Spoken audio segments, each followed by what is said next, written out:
আল্লাহ সব জায়গায় আছেন, এখনো আছেন, আমার সাথে আছেন, আপনার সাথে আছেন, কিন্তু ওই রাত্রে বিশেষ রহমত নিয়ে আল্লাহ দুনিয়াবাসীর সামনে আসেন, এসে বলেন তোমাদের মধ্যে কেউ কি আছে অনেক গুনাহ হয়েছে, আজকে আমার কাছে চোখের পানি ছেড়ে আমি আল্লাহর সাথে হাজিরা দিয়ে সে তার গুনাহের জন্য আমি আল্লাহর কাছে ক্ষমা চাই। ও ভাই, আমাদের আমলনামায় গুনাহ আছে কি নাই?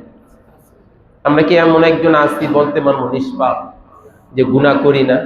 আমরা সবাই গুনাহগার, এটাই বাস্তবতা। হয়তো আল্লাহর রহমতে কারো গুনাহ কম, কারো গুনাহ বেশি।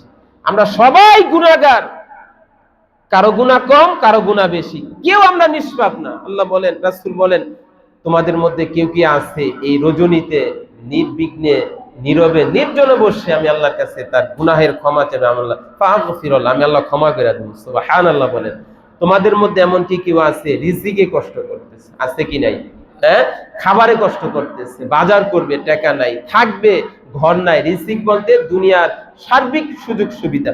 আল্লাহ বলেন কেউ যদি চায় আমি তাকে দুনিয়ার সার্বিক রিজিক দান করব। সুবহানাল্লাহ। বলেন তোমাদের মধ্যে এমন কেউ আছে অসুস্থ, আমি আল্লাহ তার শারীরিক ভাবে সুস্থতা দান করব। এর জন্য ভাই আল্লাহর কাছে আমাদের এগুলো চাওয়ার দরকার আছে কি নাই? এই জন্য আজকে 10ই শাবান, আগামী মঙ্গলবার 14ই শাবান, দিন গিয়ে রাত্রে ইনশাল্লাহ শারীরিক ভাবে গোসল করে পরিষ্কার পরিচ্ছন্ন হয়ে উত্তম পরিষ্কার দোয়া কাপড় চোপড় করে খুশবু দিয়ে, হ্যাঁ, আতর দিয়ে মসজিদে এসে ইনশাআল্লাহ আমরা ইবাদত করব। কে বাসায় করতে চাইলে স্বাধীনতা করা যাবে।